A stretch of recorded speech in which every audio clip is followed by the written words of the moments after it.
Om Shanti. So welcome all of you. Let's, as always, before we start, we'll spend a minute in silence and invoke the Supreme Divine Being.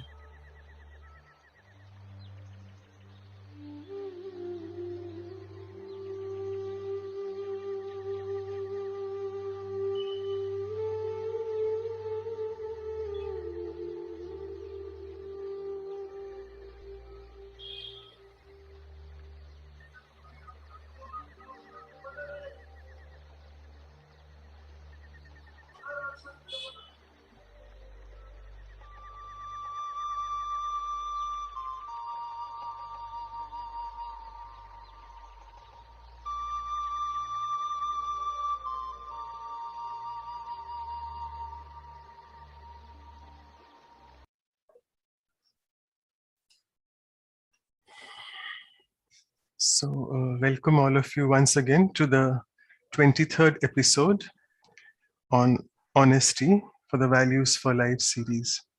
And we are so fortunate we have with us a very senior brother, Brother Ken, who's the coordinator of the Latin America Centers of Brahma Kumaris with us. So thank you so much, Brother Ken, for joining. And before we go on to the formal welcoming and the introduction, let me just share this October story, the 2nd October. You know, and people who in India would be knowing it much more better. There were two important national leaders who have their birthdays on this day. So all of us all over the world are aware of Mahatma Gandhi, who's also called the father of the nation of India. But there's also another important leader whose significance actually is not known to many people, even in India. He was Lal Bahadur Shastri, also one of the great leaders. And what reminds me of him is very close to spirituality. He had this slogan of Jai Jawan and Jai Kisan. Again, it's Hindi word. Jai Jawan means he was saying that the army soldiers, he was highlighting their role in independence of India. And Jai Kisan. Kisan is the farmers of India. So it's basically the Green Revolution and the revolution of the independence. He really highlighted those 2 points. So we are very fortunate that it coincides with 2nd October, both these great national leaders. And Mahatma Gandhi, all of you know, he symbolizes honesty. In Hindi, we call it imandari. So with this brief preamble, let me just now pass it on to the Vancouver team, Sister Taran and Sister Claudia, to welcome officially Brother Ken. Over to you all.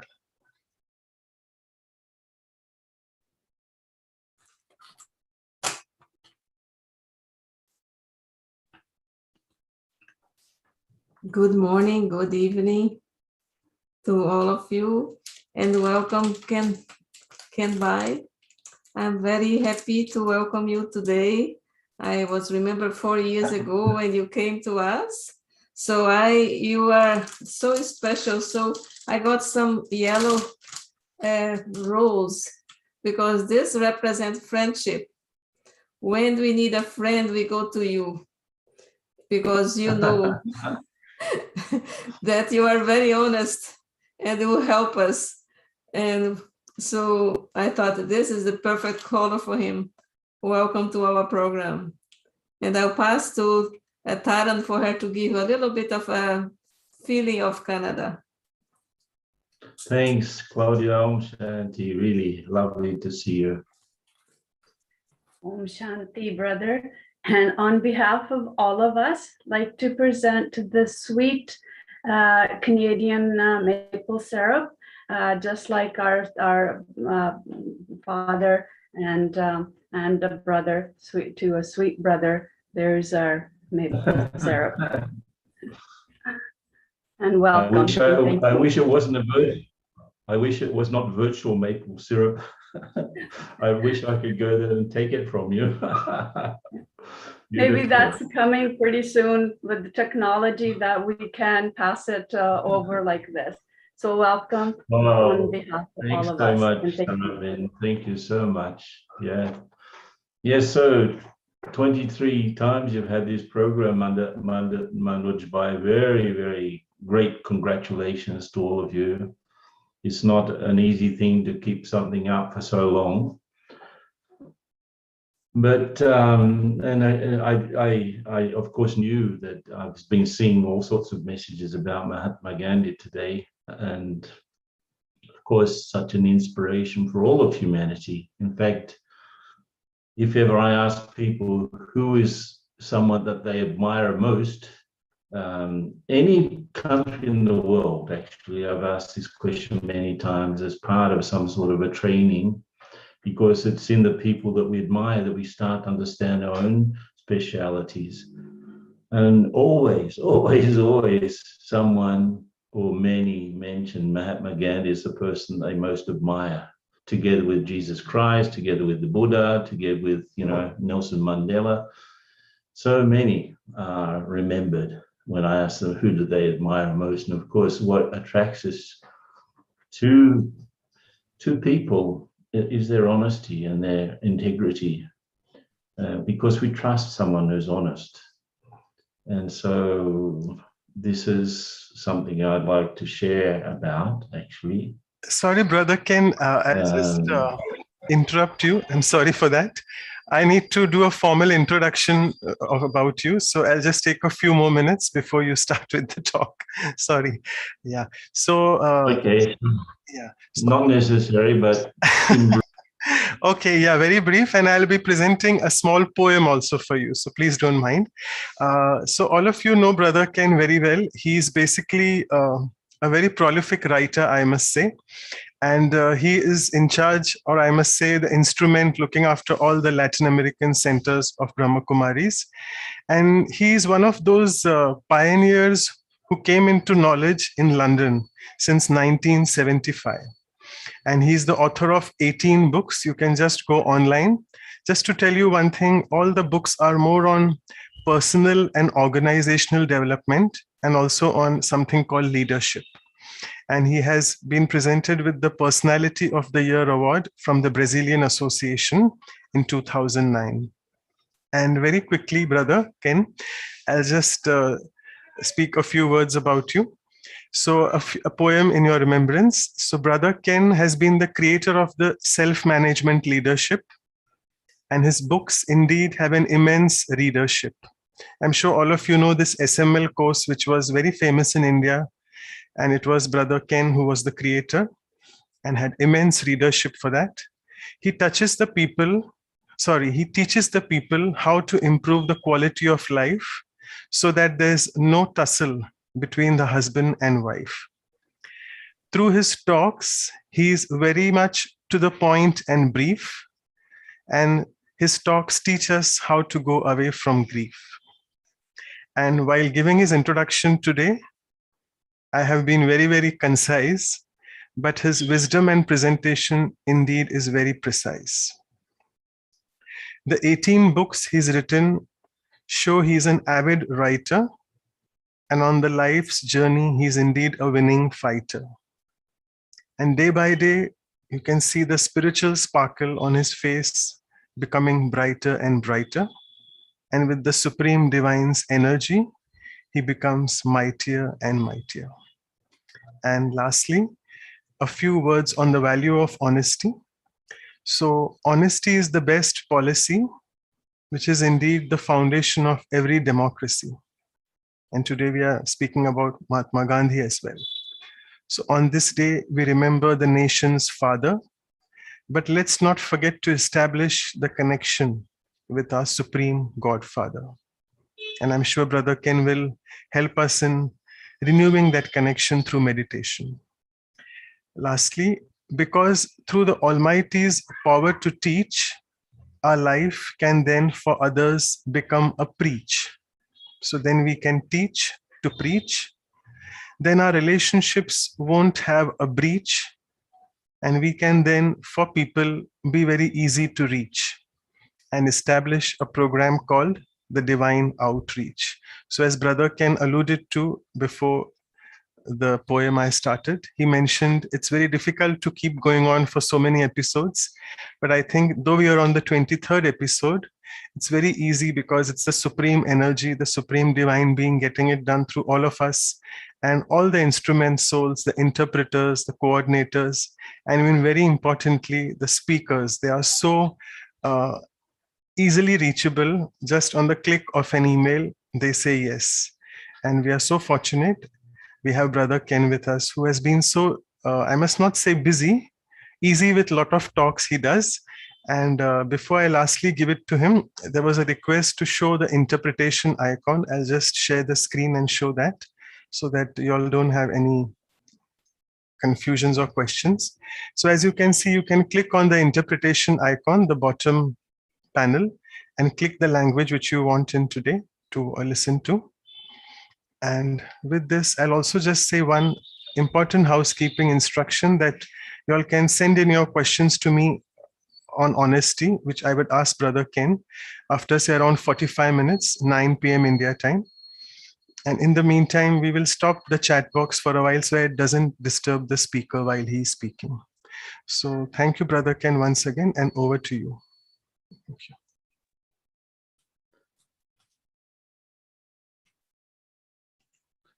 Thanks, Manoj Bhai. Yes, first of all, since it's about honesty, I have to be honest about something. I helped to create the SML course, but I wasn't the only one. So since we have honesty is about being truthful about things, I just wanted to set the matter straight. The self-managing leadership course, I helped training. In fact, we trained up about 100. There were 3 of us actually together, and we trained up 108 teachers in India to run that course, and it was very successful for many years. So it's nice that you reminded me of that great experience.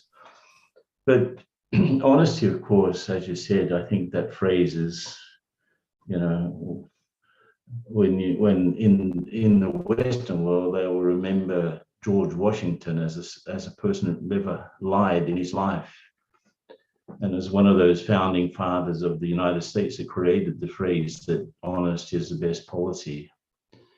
If you look at honesty, it's about being truthful, basically, and it's related to one of the original qualities of the soul, which is satya, means truth.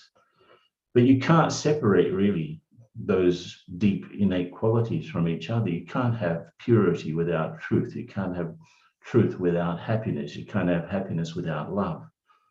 You can't have peace without any of the others. So all of those original qualities of the soul, they come together.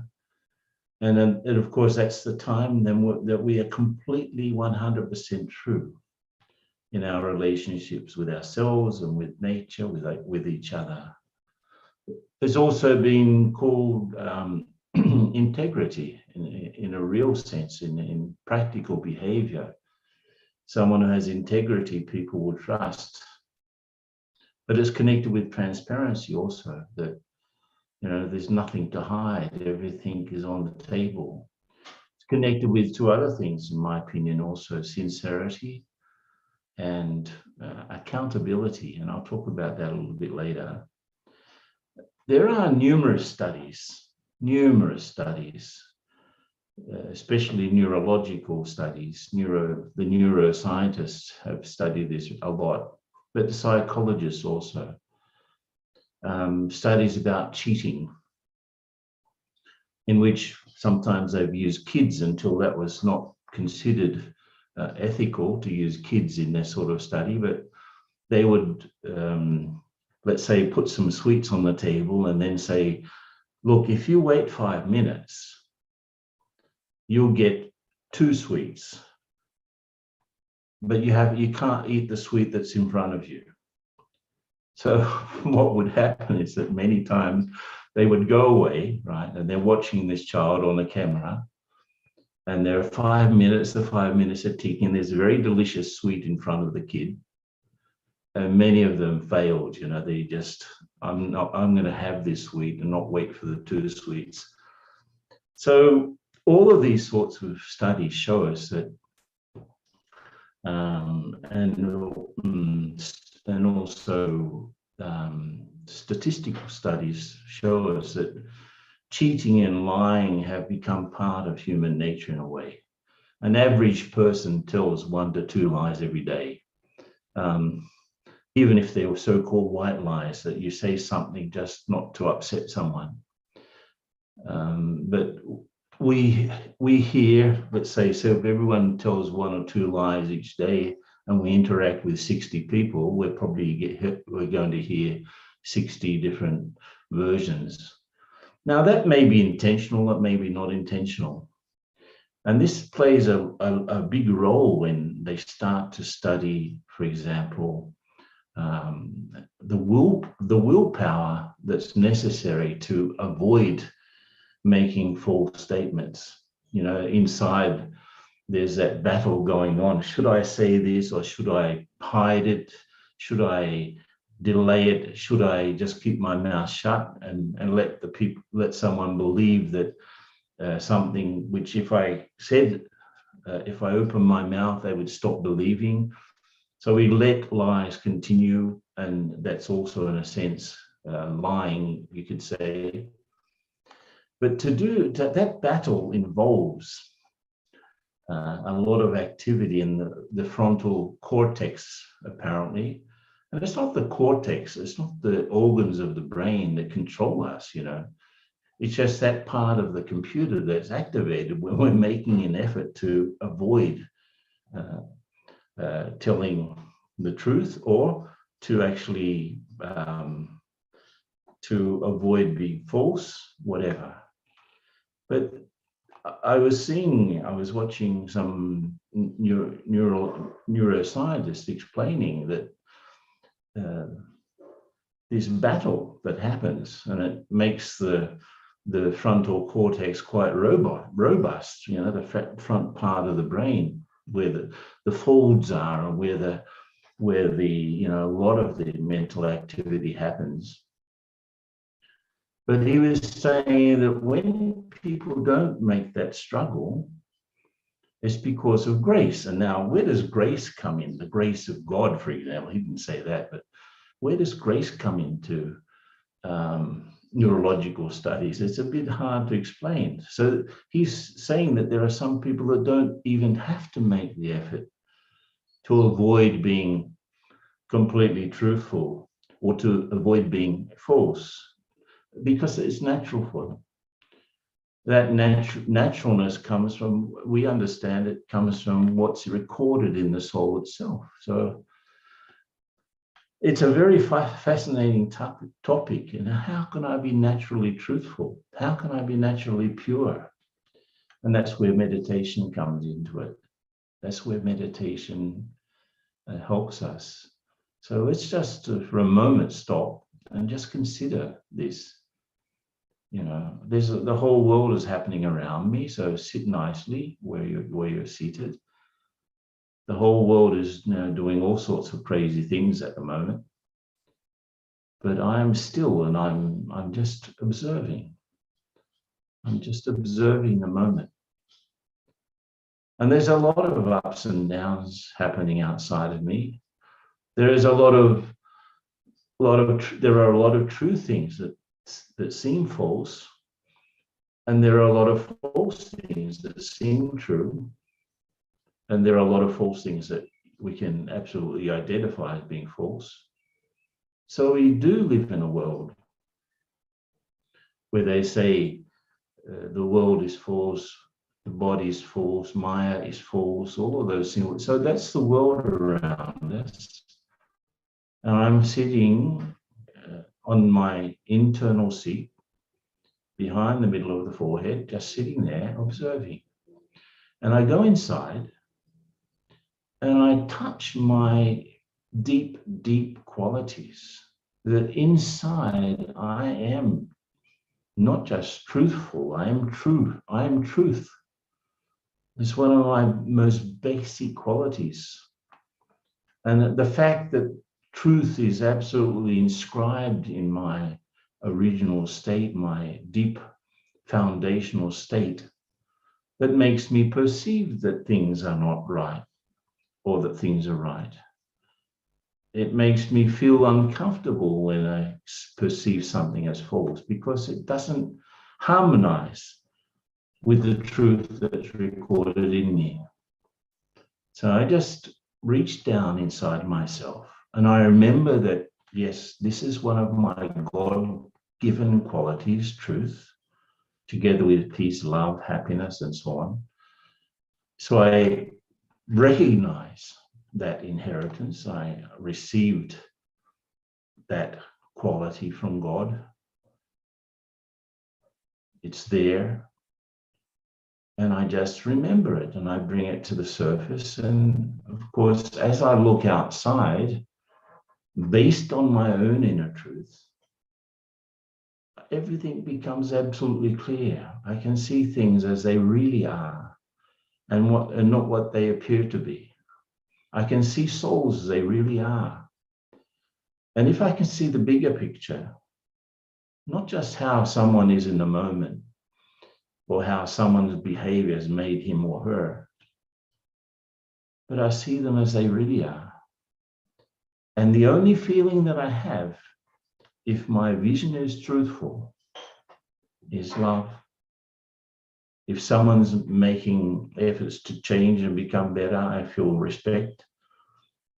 If someone is lost in their mistake and they're absolutely not making efforts to be truthful or correct, I feel mercy. So coming out from the deeper state of truth, I can only have two perceptions of people, through respect or through mercy. That's it, nothing else.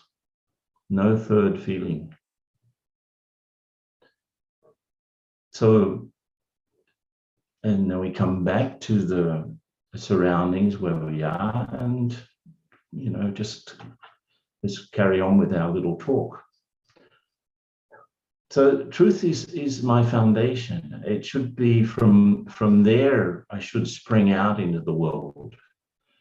And of course, the instrument of truth is honesty. That's the main instrument of truth. The way that I see things, the way that I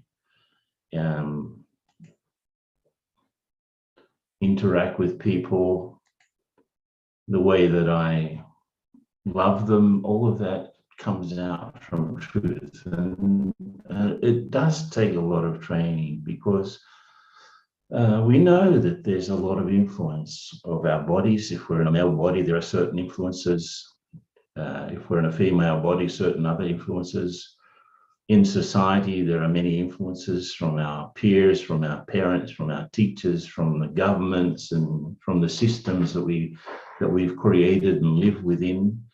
So there are so many influences, and there's apparently, and this is something that I had to study in my professional work, something called self-deception. It's actually a whole area, not only of psychology, but even of philosophy. Because apparently, as human beings in this day and age, we have a very, very great capacity for self-deception. That means I fool myself about myself and I fool myself about others. And so I leave the path of truth a little bit. Studies show, for example, that 80% of drivers think that they are better than average drivers. It's not possible, right? 80% of doctors, if you ask them, they think that they are better than average doctors.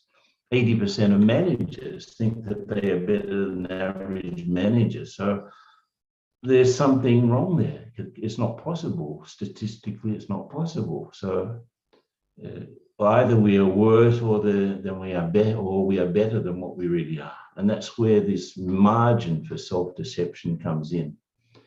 And it's been very much studied. And there was a doctor, just using the example of doctors. There was a doctor who was Hungarian, but he was head of the maternity department at the Vienna General Hospital in the 1850s, more or less. This was before Louis Pasteur. And before we understood that microbes and bacteria were responsible for many deaths. And so they had no idea of microbial activity in 1850. It was later on when Louis Pasteur showed it and proved it. And what was happening in this hospital, this guy's name was Ignaz Semmelweis, Hungarian, a doctor, very respected, but of course very ignorant at the time. In those days, they thought that illness was because of the air, and they had to bleed people to get rid of any bad things that were in the body, and they had no idea of antibiotics, of course. And so what happened was there were two wards. There were the wards where the midwives would deliver babies. It was a maternity hospital, right? And there was another ward in which the doctors would deliver the babies. In the doctor's ward, the mortality rate was, 3 times the mortality rate in the midwives ward.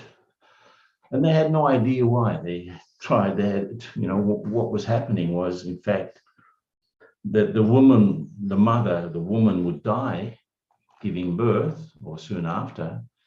And the same doctors that delivered the bodies would do an autopsy without washing their hands. They had no idea that they had to wash their hands, and sanitation. They had no idea of hospital hygiene in those days, you can imagine. So naturally, they're looking at a dead body, they're fiddling with a dead body, and then they go back and then they would deliver other babies, of course, without washing their hands. And so again, someone would die. Now, one day, this is what the movies would show of this story. Let's say he goes home and his wife knows that he has been doing autopsies the whole afternoon, right? And so he comes to embrace his wife after an afternoon of autopsies, and she sort of rejects him, I don't want to touch you. And so he looks at his hands. There's something with my hands. Is that the reason why these women are dying? And so he had this inspiration that everyone should start to wash their hands, especially the doctors. And the doctors became absolutely incensed with the idea. What do you mean we need to wash our hands? What do you mean we need to wash our hands? So they were living in illusion. They were living in ignorance.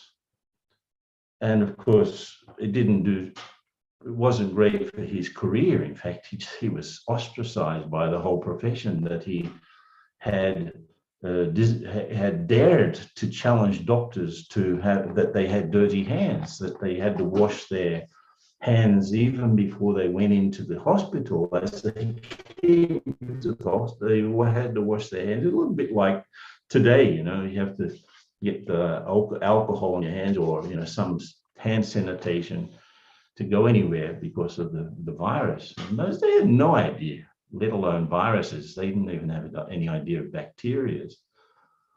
And so it was very, very, became a huge thing. These people are living in illusion. After Pasteur, of course, he was of course recognized as the pioneer of hospital hygiene. But when people didn't know about it, he was completely ostracized. So the thing is that this is a big thing, that we can be truthful only if we have the full picture. If we don't understand things and we are ignorant, we are living in falsehood. Now, if you tell people, look, you are living in falsehood because you don't know anything about the soul, you don't know anything about God, you don't know anything about the history of what's happening here on this physical plane, you don't know anything about, you don't know anything about spirituality. If you tell that people, they'll become also upset, right? But you cannot be true if you are ignorant. That's the first point I wanted to make. And why I had to study this, because a company in Brazil is the biggest manufacturer of ships' engines in the world, and they had a big manufacturing plant in Manaus in the Amazon region in Brazil, and they would, from there, their ships' engines, huge ships' engines and generators for oil rigs and so on.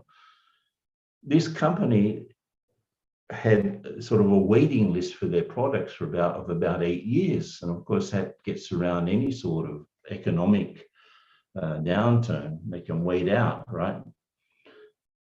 And so within them, the HR person, the human resources person, can you develop a course on leadership and self-deception? I said, what do you mean? She said, well, we've got everything okay, but we don't understand. Our relationships amongst ourselves are terrible because we have become complacent. You know, we think that we have got everything right, and we don't have any competition, and we just turn against each other. So I thought, what can I do? I sat down and I started to note down adjectives about human behavior, right? And I ended up with a list of about 80 adjectives. Virtues, right? Cooperative, humble, innovative, creative, communicative, respectful, all of that. 80 different adjectives. So I figured out, what can I do with these people? So I said, okay, identify on this list of adjectives, what are the 5 things that you think you have naturally? What are the 5 virtues that you have naturally? And what are the 5 virtues that you think you need to improve on? So let's say the team was about 10 people. They were all of the main top managers, right? So each of them made a list, the 5 things that they had as virtues that they had naturally, and the 5 things that they need to improve on. So I need to be more respectful. I need to be more tolerant. I need to be more patient. But I'm courageous. I'm determined. I'm open. So those things. But the thing is, I asked everyone to score every other person. So everyone had their own list, and they had 9 other lists from each of the other members of the team. So I had my list of the things that I have naturally, and my list of the things that I need to develop. And the other ones had also scored me. So I have what everyone else thought of me, what they thought I needed to improve, and what they thought I had naturally. And I told them, look, to avoid fooling yourself, to avoid being dishonest with yourself, take these things into consideration. The things on your list, if they're similar to the things of the other people's lists, these are the things that you are okay about, you are revealing naturally, and you are flowing naturally, you don't have any problems about. These are the things that you're honest about. But if you look at your list and it's not on anyone else's list, this is something that you are hiding in some way, you are not revealing. And the third one was more interesting even. The things that are on everyone else's list but are not on your list, these are the things that you are blind about. These are your blind spots. So, and of course, there's a 4th category, the things that you have in potential that no one has seen and you haven't seen either, right? But that's another thing you could do later on. But there are 3 categories of, in our interaction with others where honesty, of course, is called into play. There are things that I think that I'm doing right, but no one notices. because I'm not revealing it in the best way. There are things that everyone notices, but I don't notice it in myself. I never imagined that you thought that I was like that. You know, everyone's saying I needed to improve my tolerance. And I think that I'm the most tolerant person in the whole world. There's some problem there, right? And this is the whole thing of honesty, isn't it? It's not just not telling lies. That's part of it, of course. And it's not just telling half-truths. I think there's a phrase in English, telling a half-truth is a full lie. You know, telling a half-truth is a full lie. In our interactions and dealings with others, people don't reveal the information that we need because they think that it will hurt us, or that they think that it will hurt their reputation, and so on. And it's a huge deal, right? As we go on accumulating 1 to 2 lies every day, right? For example, do you think about this, and you can think of you can put a mark for yourself between 0 and 10.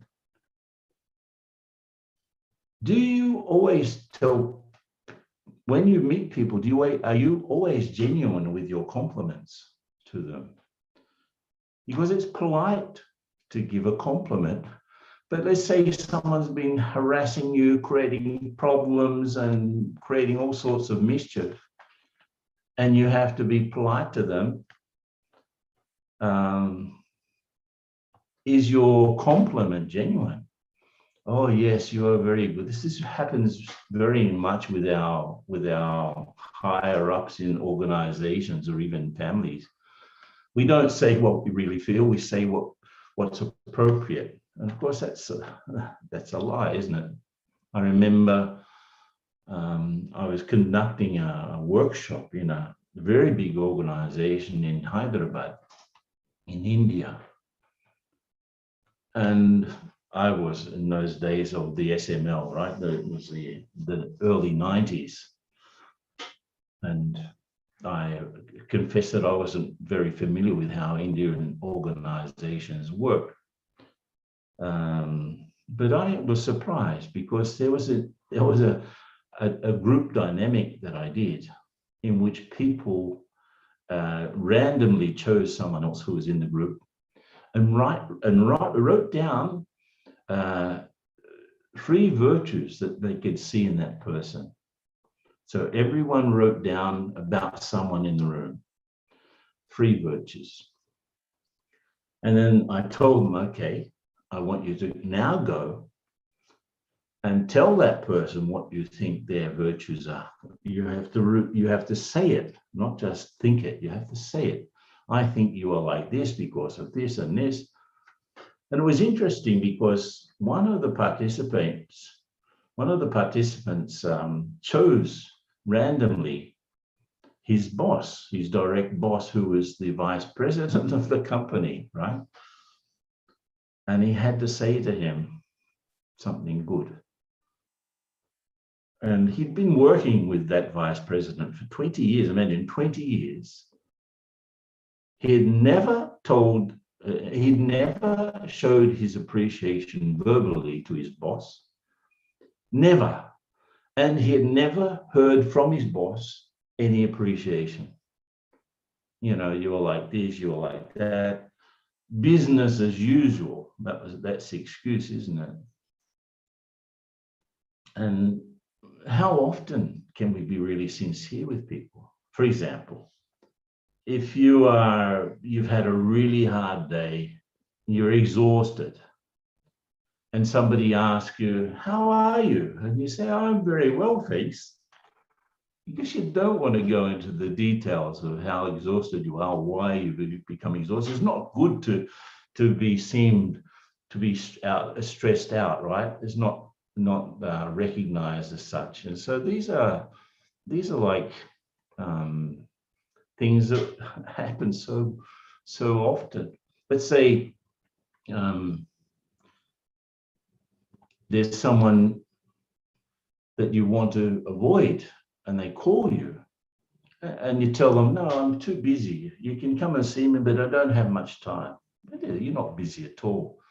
But you just want to avoid the discomfort and so on. So that happens all the time, right? I'm not judging anyone here, but I don't think any of us are honest 100%. These are the games that we have to play to stay okay. But of course, we can get away with just one or two such things every day. But there are some people, and unfortunately mainly men, they're more prolific with their lying. If you look at the studies, 5, 6, or 7 lies every day, and mainly males do that. So it's very interesting, the world that we live in, isn't it? Very interesting.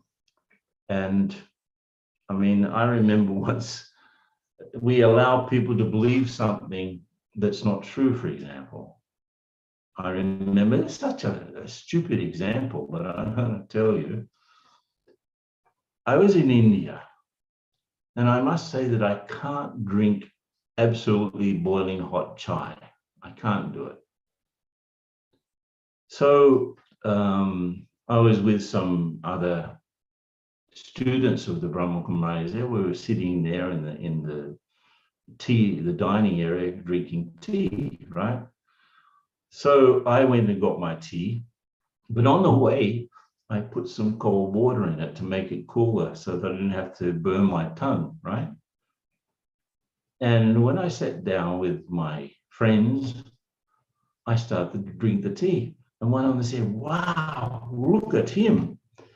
He's able to, take this boiling hot tea and not even feel it on his tongue, So what a great guy, And I allowed, unfortunately, I allowed people to believe that because it made me feel like, I'm great. But the next time I sat there, I had to tell them, look, guys, I don't like to drink very hot chai. So the other day, what I did was I put some cold water in it before I sat down. But I allowed you to think that I was such a great, tolerant person and eat absolutely boiling chai. It's just a stupid thing, isn't it? But if I make such a mistake, why wouldn't I clarify it? Why wouldn't I clarify it? These are, this thing that I was telling you about with the sincerity, and I've asked this, I've actually done some studies in organizations about the level of sincerity. There's that phrase, you don't talk about the elephant in the room, but you talk about everything else. It's such a huge thing, a serious thing. Everyone's pretending that it doesn't exist. But it's the very thing that everyone needs to talk about, but they're afraid. So I asked people, how sincere is your place of work? How sincere are you with your family and your friends? How sincere are you with your boss?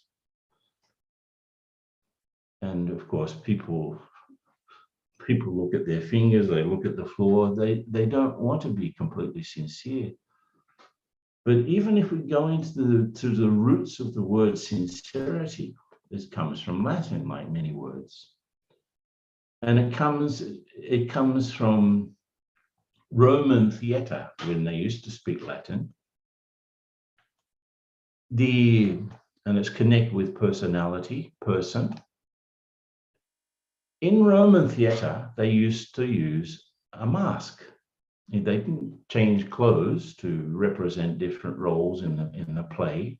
They would have masks, and those masks were made of wax.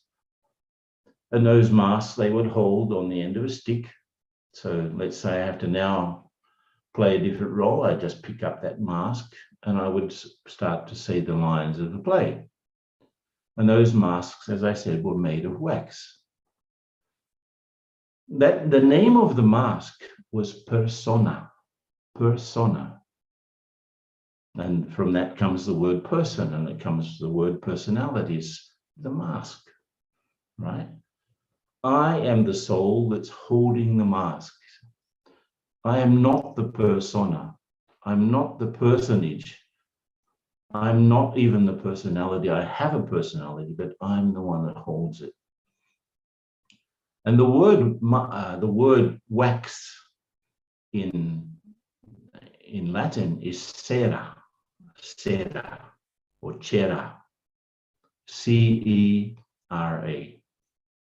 And the word without in Latin is sin, or sincera. That's how we just say it. Sincera, sincere. So the word sincere actually means, literally, it means without the wax, without the mask. So if I really want to be honest, I have to be the same inside as outside. And that's where you get such great people as Mahatma Gandhi was there. He wouldn't do anything that he wouldn't recommend to anyone anything that he wouldn't do himself. The same inside as outside. There's that story of the mother took her daughter there to she was eating too many sweets, and Gandhi didn't want to tell the daughter that she was eating. He said, come back in a couple of weeks. And of course, the woman brought her daughter back a couple of weeks later. And Gandhi did say, no, you have to stop eating sweets. Why didn't you? The mother said, why didn't you tell me this a few weeks ago? And he said, well, I hadn't stopped eating sweets myself. So if I want to have an impact on people, I have to be the same inside and outside. It's like I have to be no mask. No mask. I don't need a mask. I do not need a mask. Every one of us can ask ourselves, am I really what I've been telling people over these years? Am I really that? Am I different from some of the stories that I've told? Have I, let's say, boosted up my CV? I remember I was sitting in a program in Delhi, and there was a guy next to me, and he gave me his card, like people exchange their business cards. And after his name was about 16 letters of all the awards and diplomas that he has. Mr. So-and-so, 16 letters after his name. I mean, I'm not that. I'm not a CV, resume with legs. I'm not a walking CV. I'm just a human being. Those things are my roles. I'm not the role. And this is where we come to probably the main essence of what I wanted to share with you.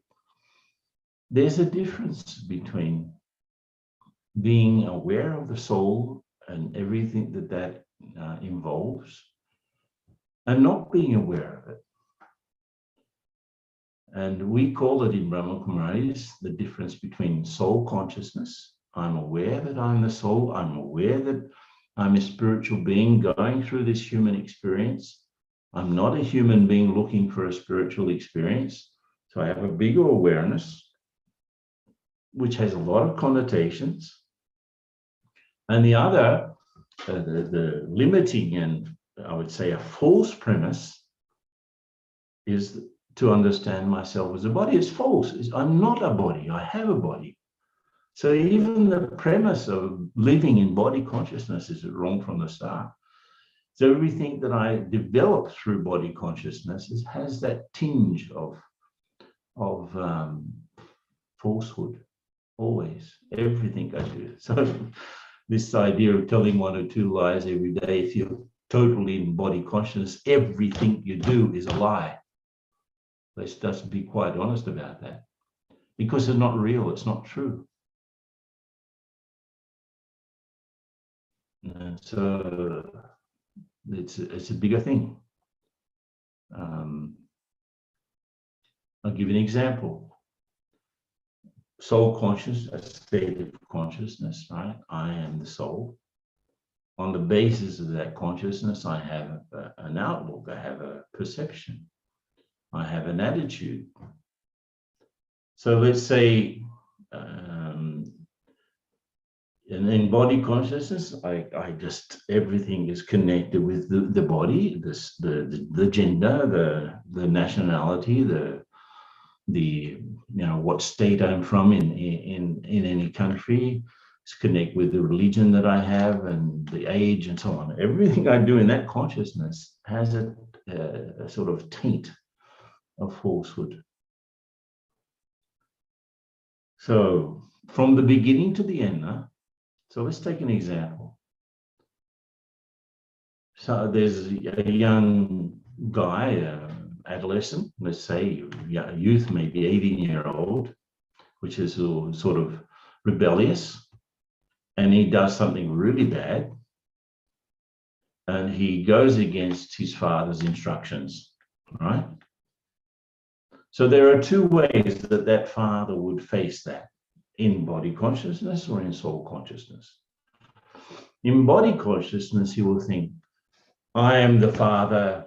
How dare this young brat do this to me? I gave him very clear instruction. He not only didn't do it, he went against everything I said. And so the father becomes very upset, very angry, calls the kid for a conversation that does not go well. They end up fighting. And what happens as a result? The relationship is destroyed even further. Now, if that same father were soul conscious, he would think like this: I am a soul. This one who's playing the role of my son is a soul. We are both souls. We are both in this big process. We are both trying to be the best that we can. We don't know where we've been before. We've had many births. We've been around. We're each in our own karmic process. I am not the father. I have the role of a father in this birth. And this soul has the role of my son. So let me see this situation as a learning opportunity. And let me call him to have a chat. And we can see what both of us have learned from this. The result is that the relationship will probably become stronger. So you see the difference. One opens us up, makes us very easy. Honesty creates ease in relationships. There's nothing to be afraid of. The false premise of body consciousness creates fear, creates the illusion of power, maybe. So many different things. So everything actually comes back to soul consciousness, everything. And everything comes back to the fact that I have these original qualities that we were thinking about in the beginning.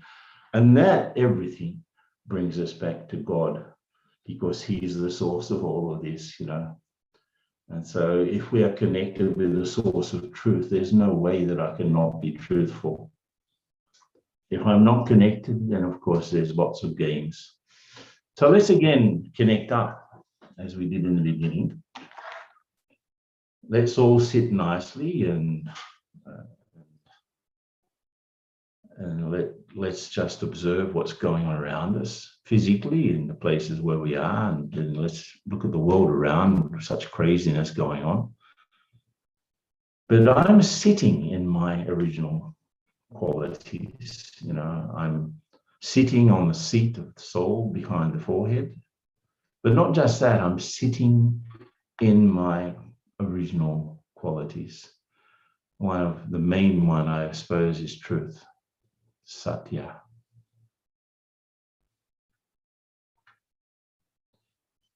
And on the screen of my mind, I visualize the one who is the source of truth. The spiritual sun that we call God or Allah or Jehovah or Shiva or the Great Spirit, so many different names, but it's that one. So internally, I remember that one. That means I connect up mentally.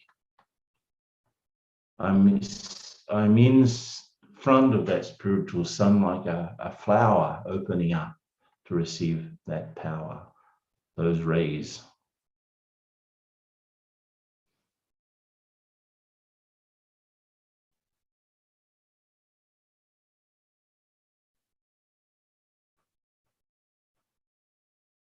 I'm just soaking up that truth,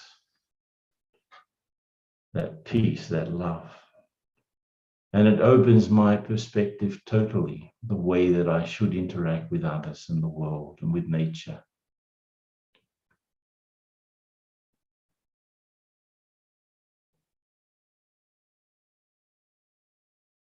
If I want to reveal the Father, I have to reveal truth in me. Remove all excuses. Remove all of my false premises. Remove all of my fear.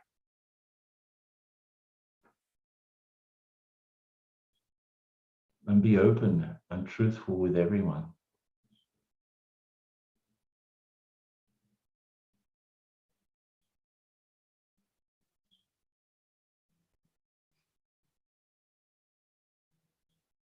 So let's just enjoy that moment of taking in and absorbing those qualities. And we gradually come back to the normality of our surroundings and open our eyes a little bit more. And Om Shanti.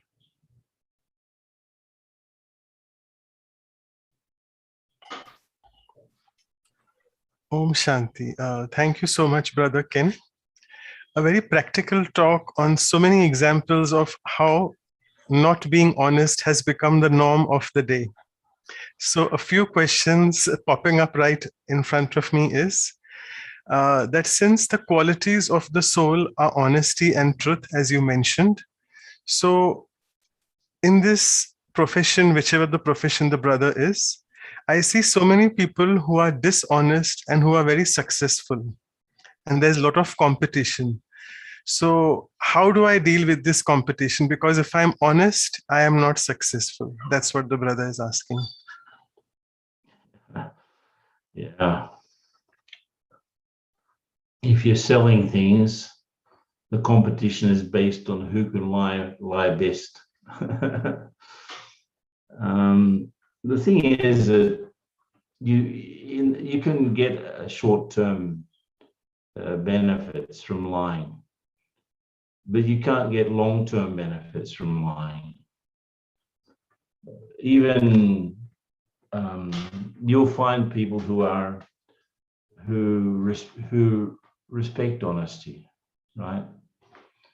I just recently, I went because there was some problem with my car, so I went to the mechanic. And the mechanic had a look quickly, and he said, "I'm going to charge you $200 because you've got a problem with your muffler under the car." $200, okay. So I went to another. I went to another mechanic just to check if that was really the problem. And the second mechanic had a look, and he got his screwdriver and tightened up something, and he said, "It's fixed." I said, "How much do you want to charge me?" He said, "Nothing. All I did was just tighten a bolt. I'm not going to charge you anything." So let's use that example. The one that was honest, I would tell a few people, they will tell a few people, they will tell a few people. And like, if you want to go to a good mechanic, it's this guy, it's this guy, it's this guy. So the let's say the word of mouth will glorify this honest mechanic. And secondly, as I told the story of the honest mechanic, I also told the story of the dishonest one. So that will also spread to, I don't know, one will tell 5, 5 will tell 20, 20 will tell 100. So what happens in the long run, that first guy will lose business and the second guy will grow his business. That's what I've seen, you know, even at a high level, high corporate level. The ones that have the greatest asset of any organization is its reputation. The number one most valuable asset of any organization is its reputation. So if you get a reputation of cheating, you'll get better than the other cheats. Maybe you're fighting with other cheats, but you don't have a good reputation. But if you are honest and clear and true, your reputation will grow. Okay. Great. Another question about Brahma Kumaris in general, that you all keep saying that it's the Iron Age. In Hindi we say Kal Yug, so it's Iron Age. So in this Iron Age, as you rightly said, that all of us are very dishonest in one way or the other, which means we speak lies many times. So how do we explain the entire profession of lawyers and advocates who thrive on this dishonesty? Because like one party has to win, and they win probably because of speaking lies. So how do we explain that? Well, yeah, it's a difficult thing, you know. How many lies are there in medicine, you know? Lie is not just a conscious thing. But if you propagate a wrong belief for a long time, you're selling a lie also. You know, there are so many beliefs that are not true, that are subsequently proven to be not true. Any type of science, you know, the things that we believed 100 years ago, 200 years ago, they're a complete bunk now. They've been completely put aside because they've been there for so long. But you know, let's say the theory of evolution even has never been proven. It's just a theory. So people are selling theories as if they were facts, and of course it happens always. But of course lawyers are trying to find loopholes in the laws, right?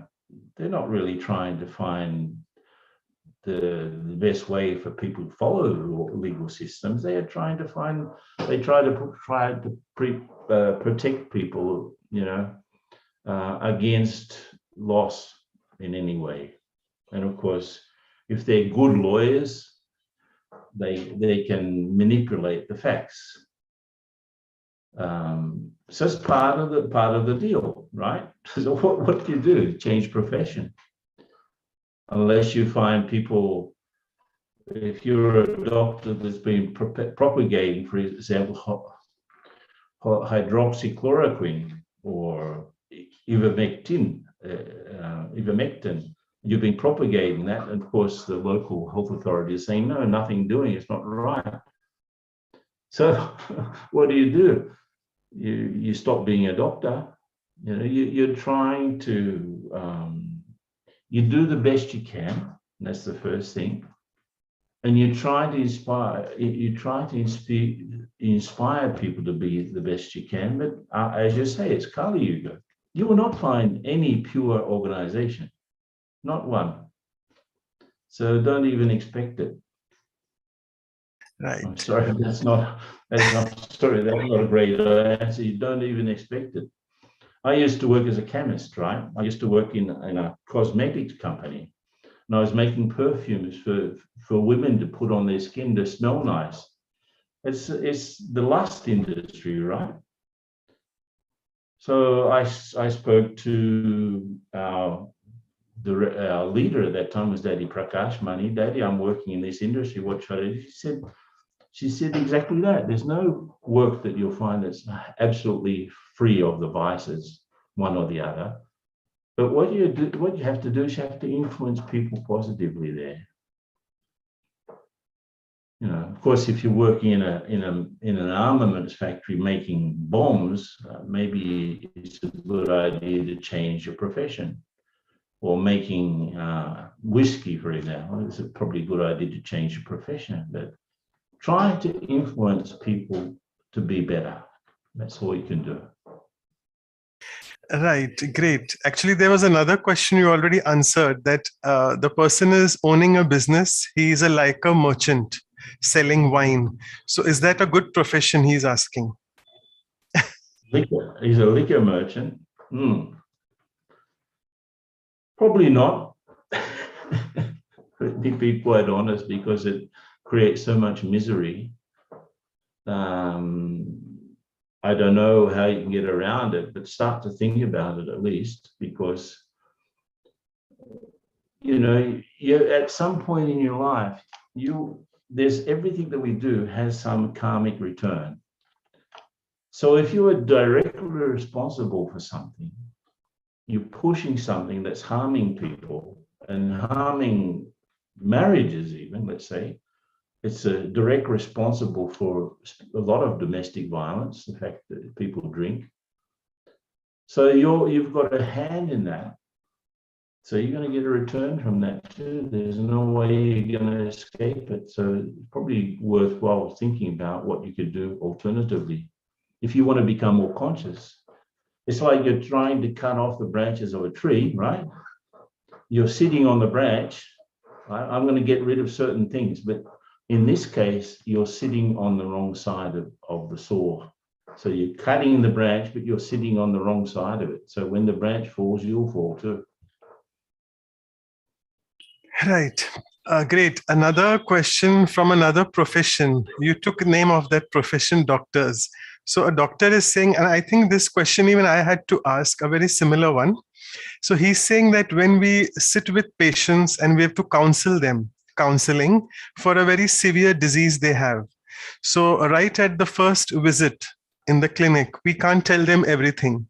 So does that mean that I am being dishonest when I'm counseling them and not telling them the facts? No, I think if you've got a system of ethics within medicine, like you have in all professions, and you are following that code of ethics, and that code of ethics says, don't tell them at the phone. You've got to prepare people for such news, right? So you're not being dishonest. You're following your code of ethics. Yeah, that's very relieving to know that. Great, because we deal with such situations day in and out. Okay, you mentioned a few words. One is sincerity and second is integrity. So, the thing which you said was that if we are not able to have this thought, word, and action in sync, then that is impurity. So obviously, honesty is very closely related to purity. So how do I develop this purity of thought, word, and action so that I can be honest all the time? It's not, let me tell you, it takes a bit of work because there is so much junk we've accumulated over our lives. First of all, I need clarity about who I am, right, and what I am.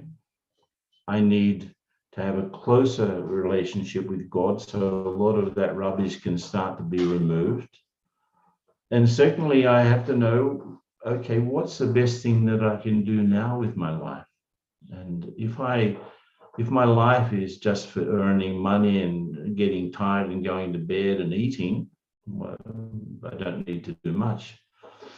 But if I want to have a life which has the return of happiness and the return of love, because all of these things I have to work on to if I want respect, I have to respect people, right?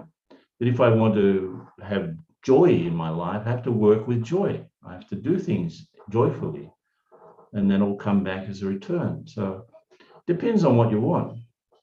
But if I have a better understanding of myself, a better understanding of what my qualities are, a better relationship with God, and a better understanding of what I can do in this world, then all of that things start to go into sync naturally, bit by bit, little by little. Okay. Yeah, thank you. A very interesting question, brother. Just the question popped in right now. I think it's closely related, so I'll just ask it right away. He's saying that Sri Krishna in the Mahabharata or Gita says that you can lie if something good is happening, for the cause of that person whom you are lying for. So when you are protecting someone ethically and speaking a lie, you're being dishonest. So is this okay? I'll give you another example. Let's say there's a flood in the country, right? And you are a company, you own a company that has to send medicine to that, that has a specific medicine that is especially for that particular problem in that part of the country, and no one else has it except you, right? The only thing is that to get the medicine to the people, there are some people in between who are charging a bribe, right? They are wanting some money so that you can deliver that to save people's lives. But your company says, no, we don't pay bribes. So if you don't pay the bribe, people will die. So then you have a different scale of ethics. What's more important, people's lives or paying the bribe?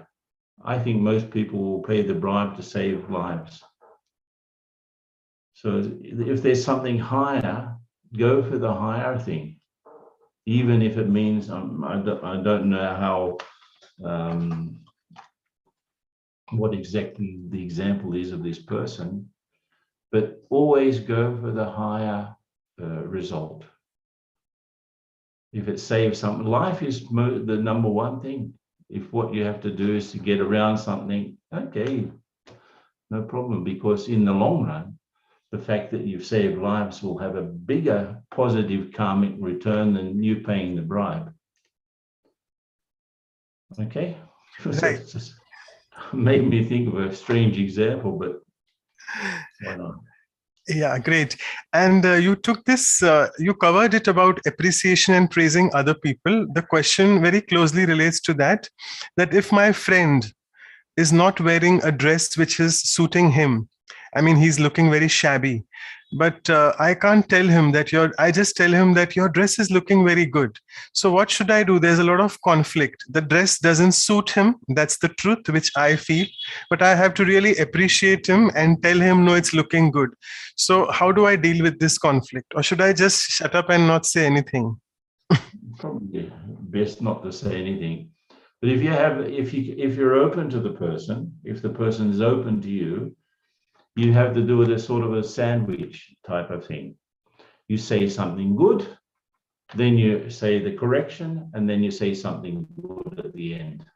So that's the sandwich. Right. Great. And you mentioned about Dadi Prakashmani. So for people who are new in the audience, she was one of our chief of Brahma Kumaris many years ago. And there's another chief with which Brother Ken has spent a long, long time, Jadi Janki. I think she was the one who was instrumental to teach you meditation.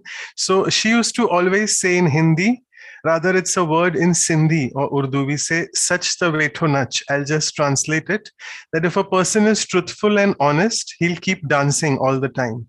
So do you want to share a few examples of how Dadi Janki led a life on honesty and she was dancing all the time inside from the mind? I don't think she was consciously honest in a way. She was natural. And that came across as truthfulness. It was probably impossible for her to think otherwise in any situation. So, as I said, honesty is sort of the instrument of truth, right? And so if she's truthful inside, she doesn't have to worry about being honest or not honest externally, about what's going to happen or what's not going to happen. And, I remember an example that she was in Brazil, and a reporter asked her, "Daddy, what would you do if you were assaulted in the street, like somebody tried to rob you in the street, right?" And she just looked at the reporter and said, with such power, "That would never happen to me." So she doesn't operate on that plane where bad things happen, right? That's what I started to think about. She's not there, so she wouldn't be present for any thief to come. Would never happen. because she's protected internally. She has such a sense of protection from God, for example, that she was absolutely fearless, but it wasn't conscious fearlessness. She didn't even know what fear was, right? So why should she work? Now I have to make efforts to be fearless. Now I have to make efforts to be honest. Now I have to make efforts to be this and that. No, let me have such a close relationship with the Supreme that these virtues come out naturally without me thinking about it. When you're still aware that you have a virtue, it's not complete yet. It's when you stop being aware of it that you have it naturally. For example, take courage. When you feel that you've been courageous, you're probably not courageous 100%. But when you're doing something courageous and you don't even feel that you've been courageous, then it's natural. So I see Daddy's honesty and truthfulness as natural to her. And having that, she became a mirror. And I've seen that many times. People come in front of her and they don't see her, they see themselves because she's a mirror. She's such a clean mirror.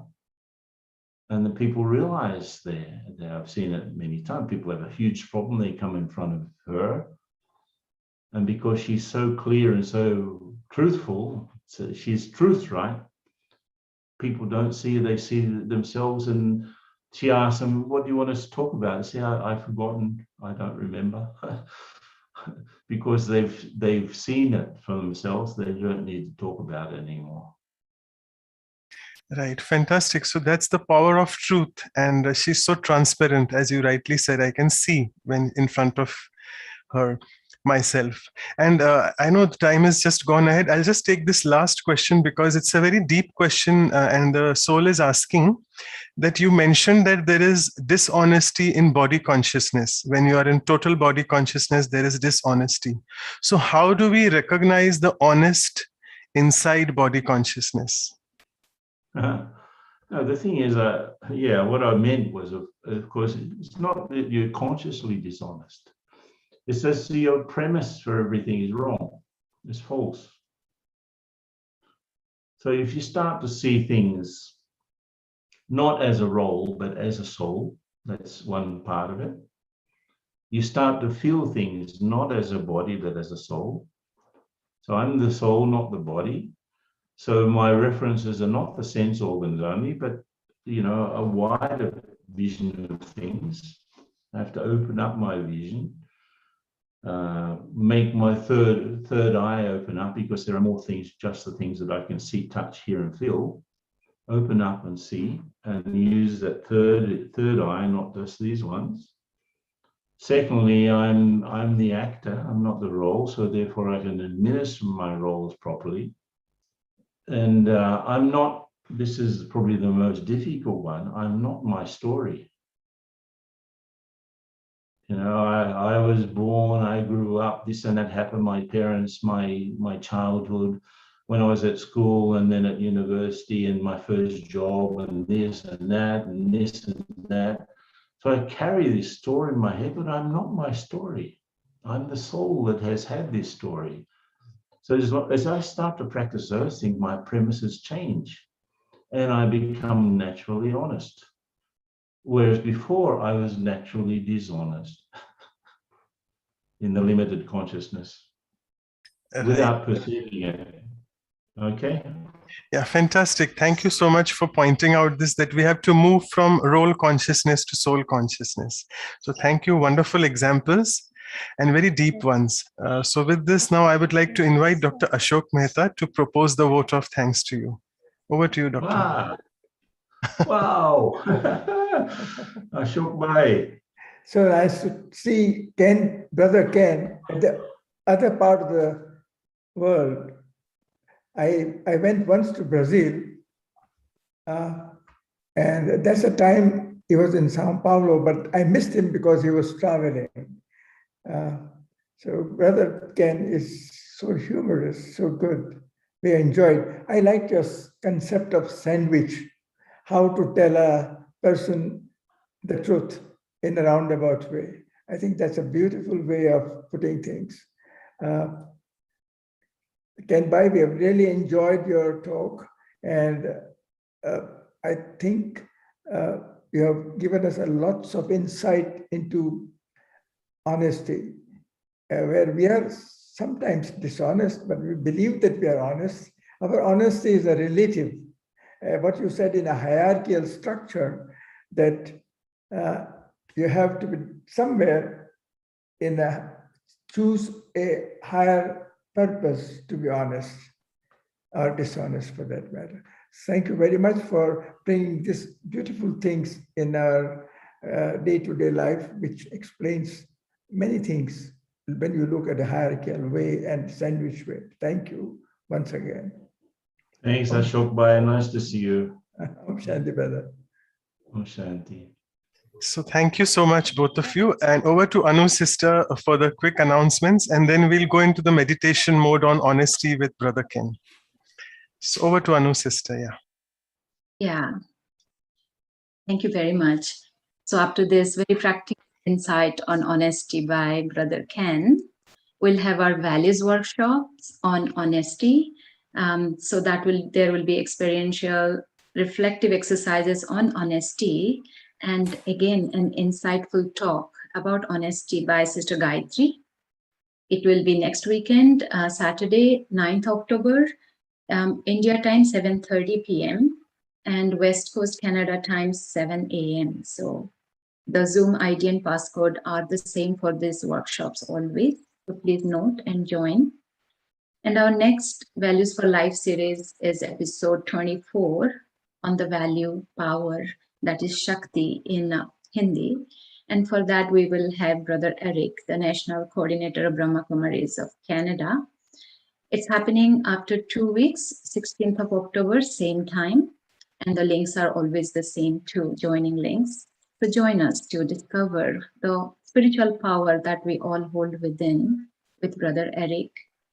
And I want to bring your attention to two special events happening this month. The very first one is on Dasera. That is a festival celebrated in India. And we'll have our senior Asha Didi to take us through the understanding of the spiritual significance of this festival. So mark your calendar and hope you will all join. That is happening 2 weeks after. That is Sunday, 17th October, 9 a.m. India time. That is 8:30 p.m.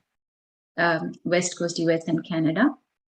And the other very special program that's happening is our first anniversary of Values for Life series.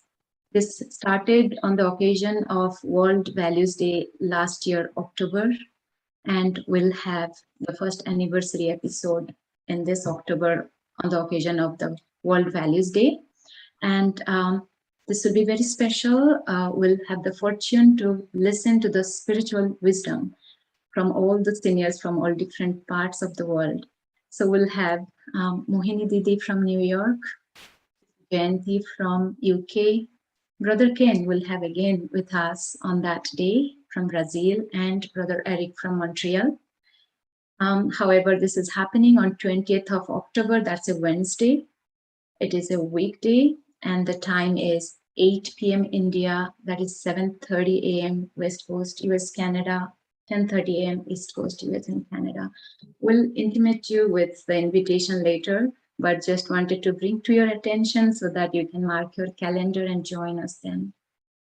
And about all the information about these programs, you can find on our websites. Just visit bihasa.in or vancouver.brahmakumaris.ca. And all the videos of these programs also you can find on the video section and YouTube channel. So check us out there. Thank you. So thank you, Sister Anu. Now we go on with the meditation with Brother Ken. Just for how long? 5 to 7 minutes. We have 5 to 7 minutes, yeah. Okay, sure, okay, wonderful. So again, sit nicely in your seats. And remember,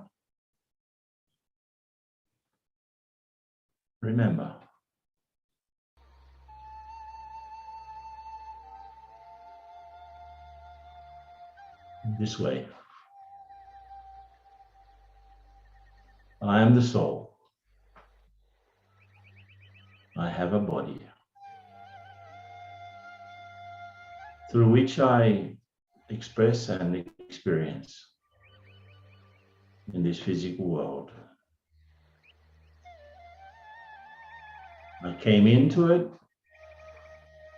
One day I'll leave it. It's just my temporary residence. So I can detach from it.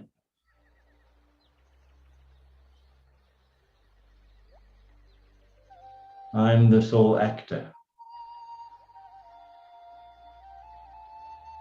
And through the body I play many roles, but I'm not any of those roles.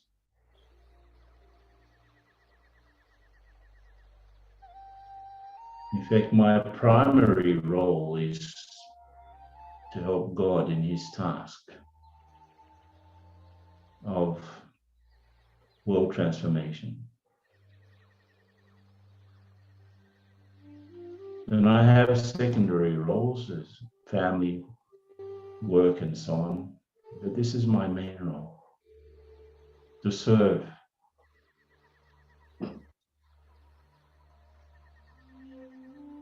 To serve as God's instrument. To do that, I need to connect.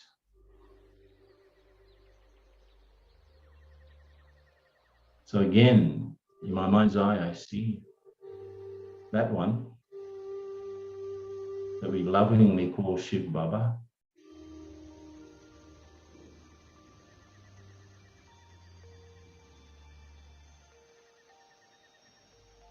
The one supreme. That's radiating qualities. So I soak up those qualities. Peace, love, happiness, purity, truth. And I become a tiny lighthouse in the center of the forehead. So I'm just absorbing those qualities and radiating them out into the world, taking from one side and giving from the other.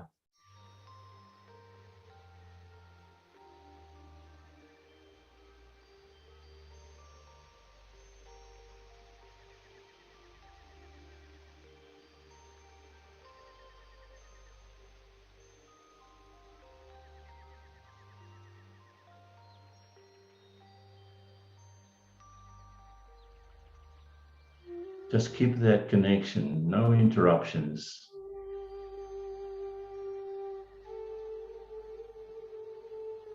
Just absorbing God's qualities and radiating them out into the world.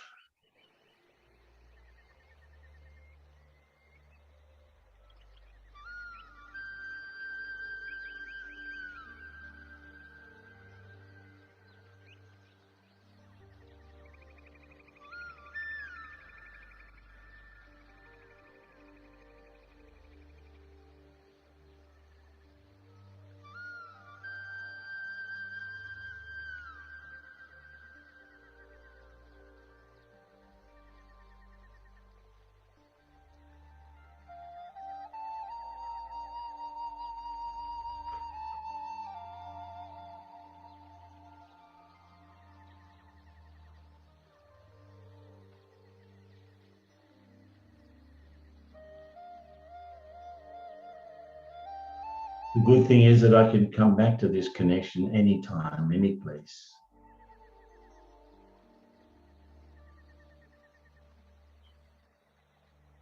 Become a giver of peace and love and happiness and truth, and not a searcher.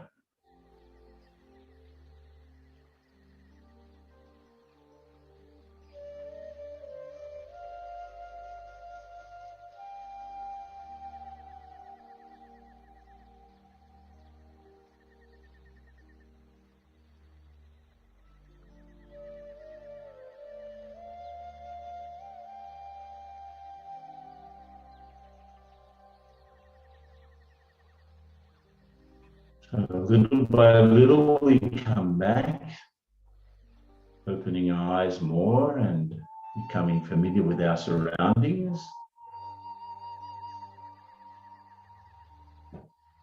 And may you have the best rest of your life. Om Shanti. So thank you once again, Brother Ken. Thanks a lot. Okay. Okay. Bye-bye, everyone.